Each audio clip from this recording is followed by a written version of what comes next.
Il y a des gens qui ne comprennent pas parce que, comme on a dit, le voix lyrique, c'est quelque chose qui est adressé à Dieu. Mais pourquoi il y a des choses folkloriques? Parce que moi, je pense que quand on regarde vraiment le folklorique dans le sens le plus noble du terme, c'est aussi quelque chose de très près de la vérité. Parce qu'on parlait de l'amour de ce monde, l'amour entre les êtres, l'amour pour la terre.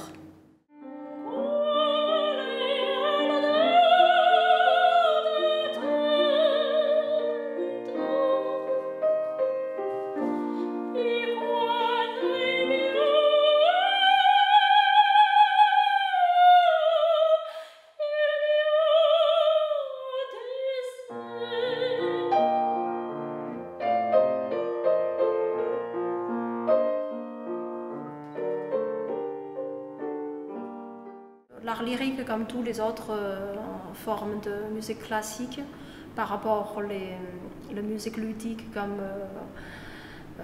le rock, le jazz, tout ça, il y a une autre dimension. Il y a une dimension beaucoup plus spirituelle. C'est quelque chose vraiment j'en ai besoin. Et c'est je pense qu'une partie importante de création, de source de création de toutes mes sculptures. En Chine, donc dans la méthode de l'entraînement de vocalisme, on parlait de 3 phases. Le premier, c'est Yin Yun, c'est interaction unifiante. La deuxième phase, c'est Qi Yun, c'est le rythme, le souffle. La troisième phase, c'est la résonance divine.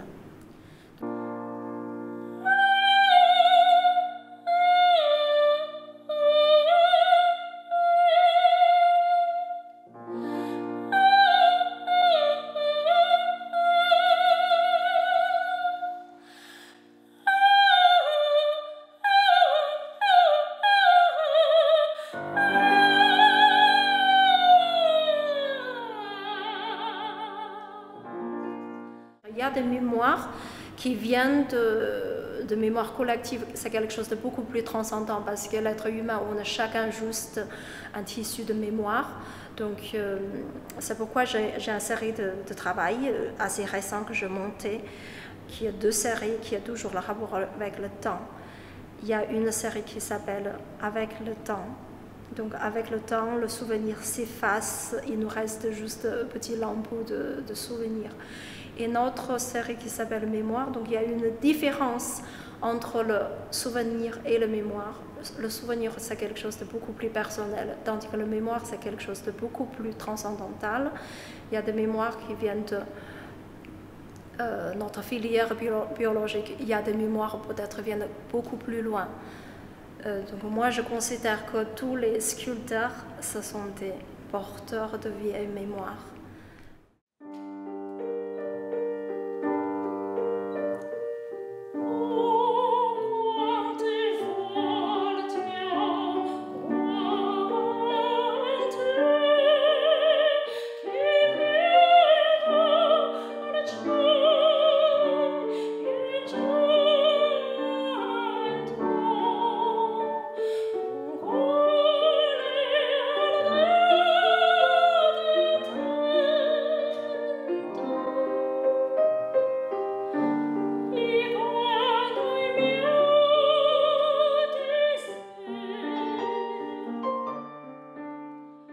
Je pense qu'en tant que sculpteur, on n'est pas sculpteur par hasard. Je pense que moi, je suis née pour être sculpteur. Quand on commençait à travailler certaines matières, ce n'est pas un hasard non plus. Par exemple, moi, je ne peux jamais travailler le plastique. Donc moi, j'ai besoin de certaines matières comme le terre, le bois et la pierre, des matières vivantes, parce que j'ai besoin de construire ce rapport avec le vivant. Pour moi, la sculpture, ce n'est pas un beau objet, c'est pour représenter la passion. Par exemple, celle-là, il s'appelle désir. Il y a des gens qui me disent ça me fait peur parce que il y a le côté tout déchiré. Mais justement, la passion, le désir, c'est quelque chose de déchirant. C'est pas quelque chose de tranquille. Je pense qu'on est tous de niveaux spirituels différents. Donc le même message, pour certaines personnes, il peut comprendre comme le désir animal ou quelque chose de charnel. Pour les autres, c'est comme de petits morceaux de mémoire divin.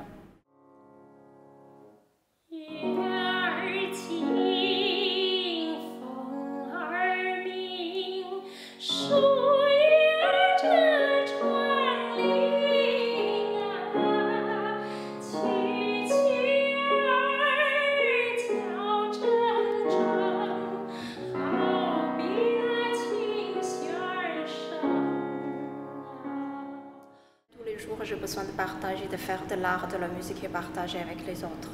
Mais il y a des choses que je ne peux pas partager parce que ça fait partie de mon souvenir personnel, mon vécu personnel, ça fait partie de mon sang personnel.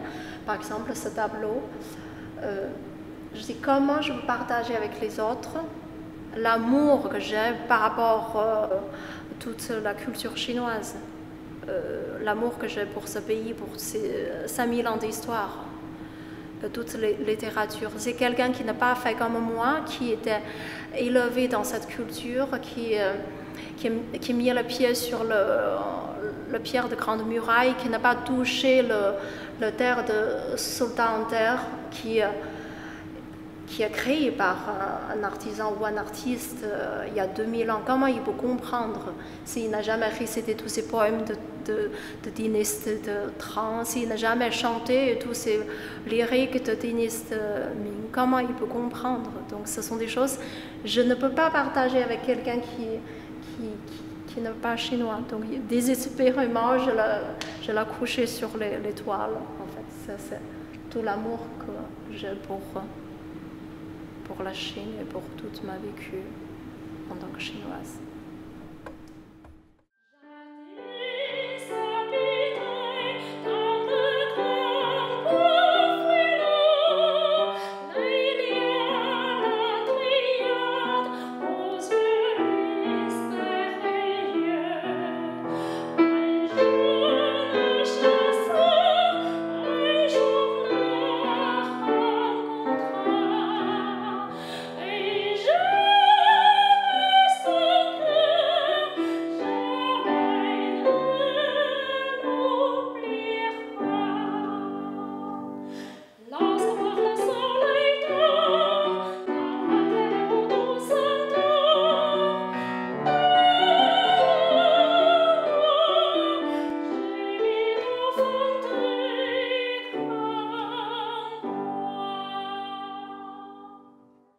Là, je l'appelle Puccini, donc c'est un tableau qui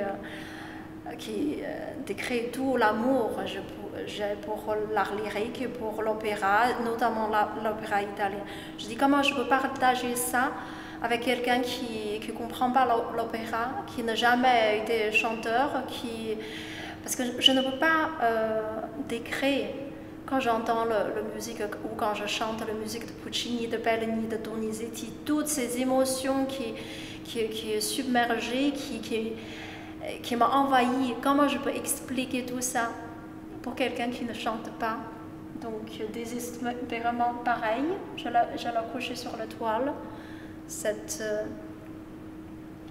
pas une tristesse, c'est quelque chose de mélancolique, donc c'est à la fois triste et beau.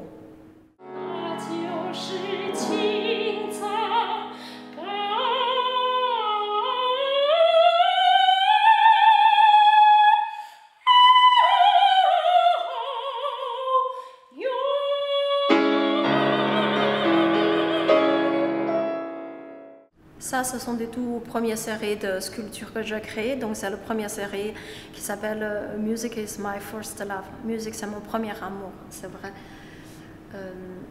Parce que dans cette série, je mets beaucoup d'instrumentalistes avec leurs instruments. Je l'interprète sous la forme de couple. Les instruments, ce sont des objets qui n'ont pas de vie. C'est l'amour de musicien qui le réveille, qui le fait vibrer. Ça me rappelle Rumi, le grand maître et le fondateur du soufisme islamique. Donc, quand il compare le flûte de Rousseau avec l'homme de Dieu. Moi, je considère que les artistes, ce sont des prêtres d'aujourd'hui, c'est comme des hommes de Dieu. Donc il a dit tous les deux, ils sont pareils parce qu'ils sont tous les deux coupés de leurs racines et ils sont tous les deux portés cette déchirure dans leur poitrine. Donc il attend que se mettre sous les doigts et les lèvres de musiciens pour résonner. Donc ils chantent leur tristesse, ils chantent leur séparation. Et les auditeurs, ils ont des cœurs purs, ils vont entendre cette tristesse, cette émotion.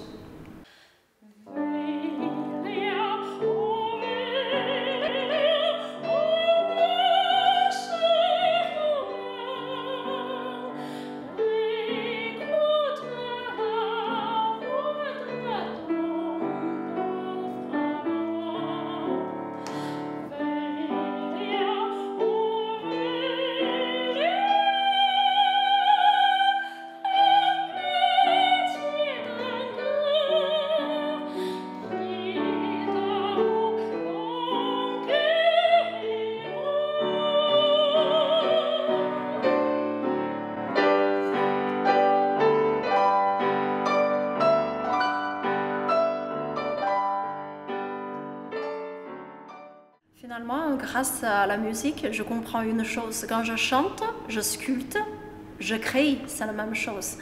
Parce qu'il y a une présence d'énergie. Et grâce à cette pratique physique, parce que l'art lyrique, c'est quelque chose de très physique, c'est comme une affaire de sportif de haut niveau.